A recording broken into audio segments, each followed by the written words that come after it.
Este día vamos a tener la cuarta clase de neuroanatomía y vamos a revisar la anatomía de los pares craneales. Yo sé que todos más de alguna vez al escuchar el tema de pares craneales han virado sus ojos hacia arriba y han dicho: esto está muy difícil. El objetivo de ahora es romper ese estigma porque no son difíciles de entender y vamos a poder comprender cómo funcionan desde su origen, su ubicación, sus tipos de inervaciones, etcétera, etcétera, etcétera. Para definir qué es un par craneal, es un conjunto de nervios del sistema nervioso periférico que reciben su número dependiendo de su ubicación en el encéfalo. Va de rostral a caudal. La mayoría se origina de núcleos en el cerebro. Hay uno que se origina en médula y en tallo cerebral. Y todos, a excepción de uno, inervan cabeza y cuello.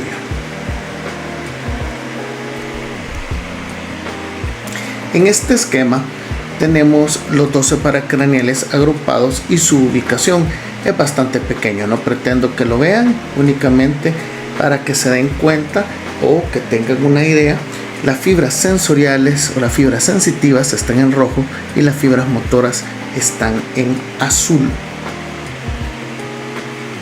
Conceptos básicos que tenemos que tener para esto es aferencia, eferencia si es mixto, si tiene inervación general, visceral, especial o somática. Seguramente ya lo han leído muchas veces en sus libros de texto. ¿Qué quiere decir esto? Si la función de un nervio es transmitir información sensitiva y o motora entre el cuerpo y el cerebro, va a recibir el nombre dependiendo de lo que haga. Si la información va del cerebro a la periferia, entonces es un nervio eferente. Si va de la periferia al cerebro, entonces es un nervio aferente. Eferente es lo mismo que motor y aferente es lo mismo que sensitivo. Los nervios que llevan información en ambos sentidos son los nervios mixtos. A diferencia de los nervios espinales, que son siempre mixtos, los nervios craneales pueden ser exclusivamente motores, exclusivamente sensitivos o mixtos.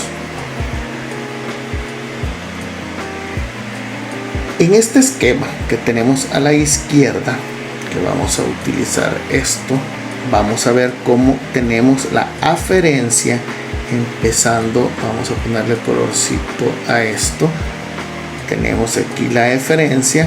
La información corre hasta la médula, hace sinapsis con una interneurona, luego con la neurona motora y da una eferencia, completando el circuito de un reflejo espinal. Si la sensibilidad es o proviene de músculo esquelético, vamos a hablar de una sensibilidad somática, que es la última que explicamos acá.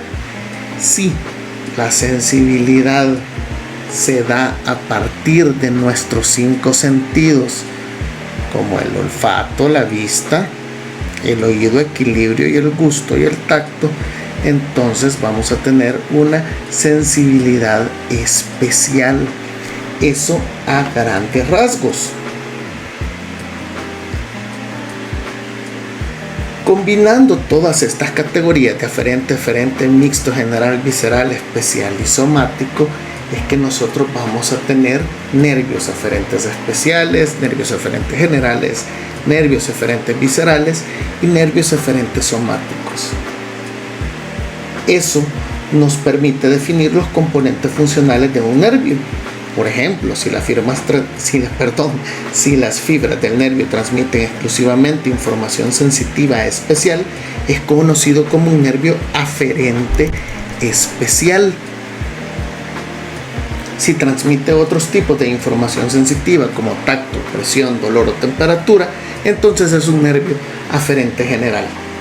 Si el nervio transmite información para músculos lisos, cardíaco o glándulas, es un eferente visceral. Si lleva información Los eferentes viscerales también es un sinónimo de autónomos o de parte del sistema nervioso autónomo. A veces vamos a ver nervios eferentes viscerales especiales descritos como eferentes branquiales. Eso es por su relación con el origen embriológico. La información de movimiento y posición, propiocepción de estructuras somáticas como músculos, tendones y articulaciones es transmitida por nervios aferentes somáticos generales. No existe clasificación somática eferente especial. Para concluir con todo esto, vamos a tener únicamente 7 modalidades, o los pares craneales pueden ser únicamente de 7 tipos: aferente somático general, que es el que tenemos aquí; eferente somático general; aferente visceral general; eferente visceral general; aferente somático especial; aferente visceral especial y eferente visceral especial. No hay más, solo están estos tipos. Este es un esquema donde ilustramos los 12 pares craneales. El primer par craneal es el nervio olfatorio. Vamos a hablar a profundidad de cada uno de ellos. Van del 1 al 12, son nervios pares. Tenemos siempre un izquierdo y un derecho. Y esta es una mnemotecnia, tomando en cuenta solo la primera letra. Esto que tenemos acá abajo es una mnemotecnia para que nosotros nos aprendamos los 12 pares craneales. O. Tienes tus alas fuertes, verás grandes vientos aparecer hoy. Olfatorio, óptico, oculomotor, patético troclear, trigémino, abducens, facial, vestíbulo coclear, glosofaringeo, vago, accesorio e hipogloso. Tenemos los 12 pares craneales. En la literatura tal vez los pueden encontrar únicamente como NC, y es totalmente correcto. El primer paracraneal que vamos a estudiar es el nervio olfatorio. Este es un nervio aferente somático especial que inerva la mucosa olfatoria en la fosa nasal, llevando información de los olores al cerebro. Hay una discusión en curso sobre la modalidad del nervio olfatorio. Algunos autores indican que es un nervio aferente somático especial, mientras que otros lo clasifican como aferente visceral especial. De cualquier forma, no se van a equivocar si solo dicen que es un nervio aferente especial. No tiene núcleo, forma un bulbo olfatorio, que es este engrosamiento que vemos acá, y la cintilla del nervio olfatorio. Las varias ramas del nervio olfatorio salen de la cavidad nasal a través de la lámina cribosa del etmoides, que es lo que hemos querido representar acá, en esta zona de acá. Termina en el bulbo olfatorio, donde continúa como el tracto olfatorio. Dentro del cerebro estas fibras se dispersan y terminan dentro de la corteza olfatoria, que es la corteza piriforme, amígdala y la corteza entorrinal. No tiene núcleo propio específico, esa es una de sus características. En lugar de eso, sus cuerpos celulares son encontrados en el área olfatoria de la mucosa nasal, que cubre el techo de la cavidad nasal. El segundo par craneal es el nervio óptico. Es un nervio aferente somático especial que inerva la retina del ojo y lleva la información visual al cerebro.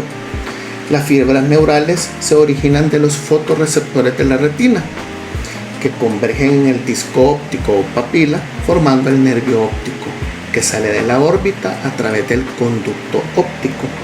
En el piso de la fosa craneal media, la porción nasal de cada nervio cruza al lado contrario. La porción nasal de cada nervio es la porción más interna del nervio. Si se dan cuenta, aquí se lo voy a intentar dibujar, cruza. Entonces tenemos que la región nasal cruza al área contraria. y se continúan como dos vías ópticas. El segundo par craneal tampoco tiene núcleo propio, pero en lugar de eso sus cuerpos celulares se encuentran en la retina. El nervio óptico hace sinapsis con los centros de relevo relacionados con la visión en el cerebro. El área de visión está en la región occipital sobre el surco calcarino. Toda esta es la región que se las estoy pintando un poquito de amarillo del área visual del cerebro. Esto se llama neuroóptica y ustedes más adelante van a entender los tipos de hemianopsia que podemos tener o de ceguera que podemos tener. Lesión a este nivel, podemos tener lesión a este nivel y podemos tener lesiones a este nivel. Dependiendo de dónde es la lesión, así son las manifestaciones que tiene el paciente. El tercer par craneal es el nervio oculomotor. El nervio oculomotor es un nervio motor eferente, tanto somático como visceral. Esto significa que tiene dos núcleos y transporta dos tipos de fibra eferentes. Como el nombre sugiere, es el principal nervio motor del ojo. Se origina en el mesencéfalo y sale del cráneo a través de la fisura orbitaria. Para entrar en la órbita es en la fisura orbitaria superior, donde va a permitir el movimiento del ojo, la contracción de la pupila y la acomodación del lente o cristalino. Tiene dos núcleos, el núcleo del nervio oculomotor y el núcleo accesorio del nervio oculomotor o de Edinger-Westphal. Inerva todos los músculos extraoculares a excepción del recto lateral y el oblicuo superior.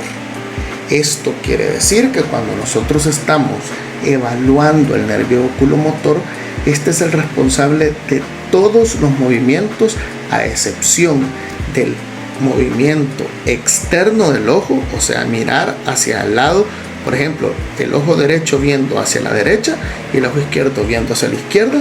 Ese no es inervado por el oculomotor, o viendo hacia y el oblicuo superior tampoco es inervado por eso, que es la mirada hacia abajo y hacia afuera. Este es el cuarto par, el nervio patético troclear. Este es un nervio motor somático general, se origina en el mesencéfalo al igual que el oculomotor y entra en la órbita a través de la fisura orbitaria superior. Inerva solo un músculo extraocular, el oblicuo superior, jugando un papel importante en el movimiento ocular. El núcleo es el núcleo del nervio troclear en el mesencéfalo.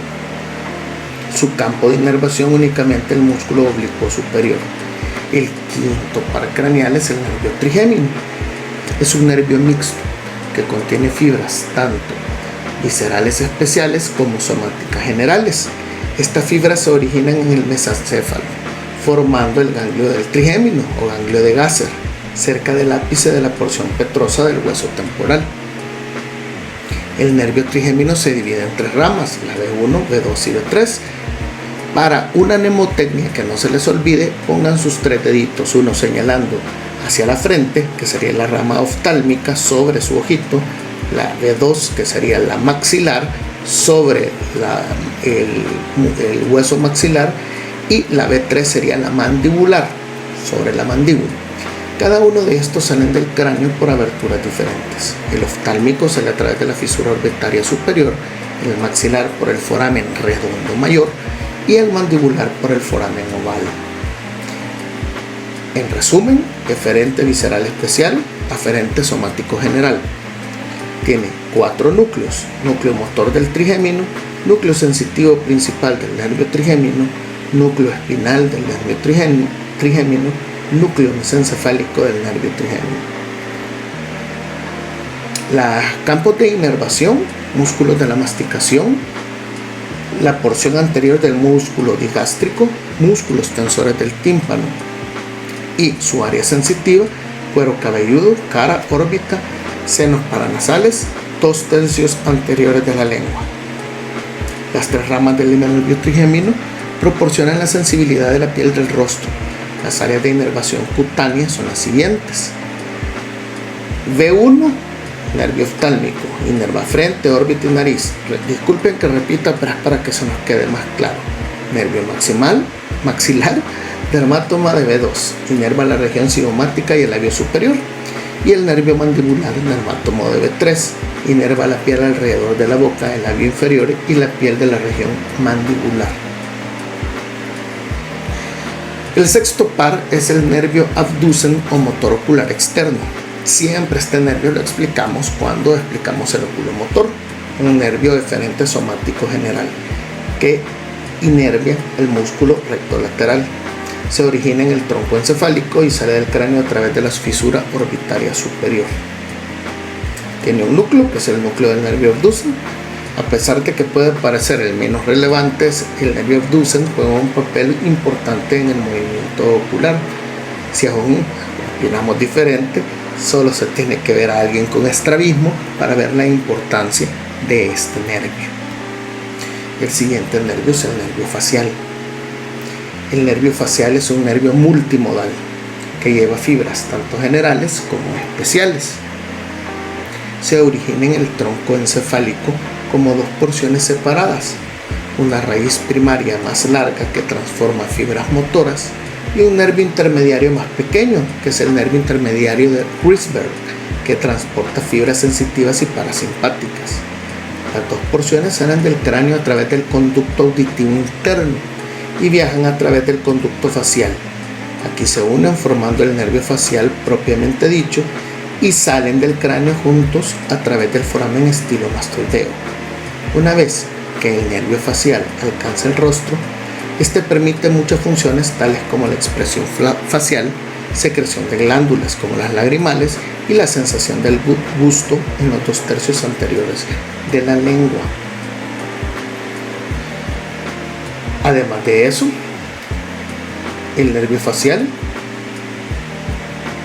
permite la expresión completa de la cara. Podemos tener afecciones propias del nervio facial, como la parálisis facial o parálisis de Bell, mal llamada por la gente derrame facial. Es un nombre coloquial atribuido a la neuritis del nervio facial secundaria a un proceso viral, en la mayoría de los casos autorresolutivo. Otra situación es que el nervio facial sale justamente por debajo de la glándula parótida principal.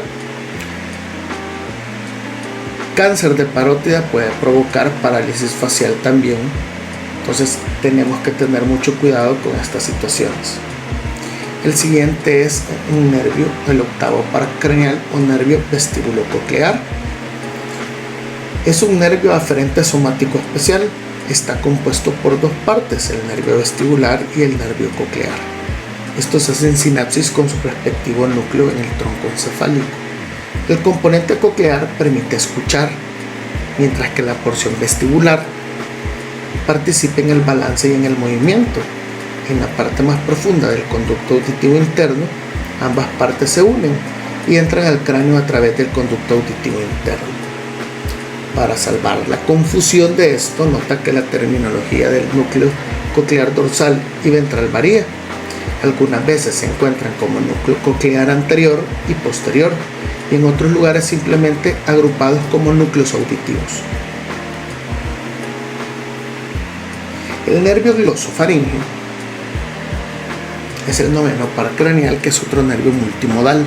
El nervio glosofaríngeo únicamente es esta área que tenemos acá. Este es el nervio glosofaríngeo. Se origina en el tronco encefálico y sale del cráneo a través del foramen yugular. Este permite deglutir, salivar y percibir la sensación de sabor en el tercio posterior de la lengua, así como las sensaciones general y visceral en la cavidad oral. Posee 4 núcleos: el ambiguo, el salivario inferior, el núcleo del tracto solitario, el núcleo espinal del nervio trigémino. Campos de inervación: la motora es la constricción del estilofaringio y faringio y la glándula parótida. Sensitivo: tercio posterior de la lengua, oído medio, faringe, epiglotis, glomus carotidio, seno carotidio, tercio posterior de la lengua y paladar blando. Muy importante la evaluación de estos nervios: el nervio facial, vestíbulo coclear y glosofaringio, los llamados pares craneales bajos, los afectados cuando tenemos, por ejemplo, patologías al nivel del ángulo pontocerebeloso, cambios en la voz, ausencia de reflejo glosofaringio y problemas de equilibrio, nos pueden orientar una patología a este nivel. Luego tenemos el nervio vago. El nervio vago o neumogástrico, que es este que está acá por su recorrido, es el nervio más largo, es el único que no inerva la cabeza y cuello. Es un nervio multimodal, se origina de múltiples núcleos en el tronco encefálico y sale del cráneo a través del foramen yugular. Es el nervio craneal más largo y es el único que va más allá de la región de la cabeza y el cuello. Viaja dentro de las cavidades torácica y abdominal, proporcionando inervación parasimpática a los órganos viscerales. Tenemos un vago anterior y un vago posterior a la hora de atravesar el foramen en el músculo diafragma, que va junto al esófago. El posterior es el derecho y el anterior es el izquierdo. El nervio vago tiene dos ganglios, conocido como ganglio superior del nervio vago y ganglio inferior del nervio vago o ganglio nodoso. El primero proporciona fibras para la función sensorial general, mientras que el segundo da origen a fibras sensoriales y viscerales especiales. El nervio vago controla una gran cantidad de funciones, incluyendo secreción glandular, peristalsis, fonación, gusto, sensibilidad visceral y general de la cabeza, tórax y abdomen. Es el responsable de tener lo que conocemos como reflejos vagales. Una estimulación del nervio vago puede enlentecer el corazón, aumentar la peristalsis hasta el punto de provocarnos diarrea o un paro cardiorrespiratorio. El nervio espinal o accesorio es el onceavo par craneal. Es un nervio eferente que se origina en el tronco encefálico y la médula espinal. Sale del cráneo a través del foramen yugular y permite la fonación y los movimientos de la cabeza y hombros. Las fibras sensitivas del plexo cervical se unen al nervio accesorio para transmitir las sensaciones generales de los músculos que inervan. Entonces, la siguiente vez que estamos relajando el recibir un masaje de hombros, no olvidemos agradecerle a tu plexo cervical. El nervio accesorio es bastante interesante, ya que los anatomistas aún no han llegado a un consenso sobre cómo se originan sus fibras exactamente. Se debate si es un nervio eferente visceral especial, creyendo que el núcleo espinal accesorio es continuo con el núcleo ambiguo, que es eferente visceral especial, mientras que otros describen como un nervio eferente somático general, proporcionando inervación motora de los tres músculos en relación con el núcleo ambiguo. También hay anatomistas que creen que el onceavo par craneal contiene nervios eferentes viscerales especiales y eferentes somáticos generales, recibiendo así fibras de ambos núcleos. Y el último de la lista es el nervio hipogloso. Este par craneal es un nervio eferente somático general que se origina del tronco encefálico, sale del cráneo a través del foramen hipogloso. Su función consiste en permitir movimientos de la lengua. Este nervio es extremadamente importante para el buen funcionamiento diario del cuerpo, ya que juega un rol importante para el habla y la deglución. Similar al onceavo par craneal, el nervio hipoglosio también interactúa con el plexo cervical, recibe fibras eferentes somáticas generales de los nervios C1 y C2 y fibras aferentes somáticas generales del ganglio espinal de C2. Es así como terminamos de una manera general la explicación de los pares craneales, las mnemotecnias para aprenderlos, sus orígenes, su tipo de inervación, su función, etcétera, etcétera. Cualquier duda, cualquier comentario, saben que estoy a sus órdenes. Y para no perder la costumbre,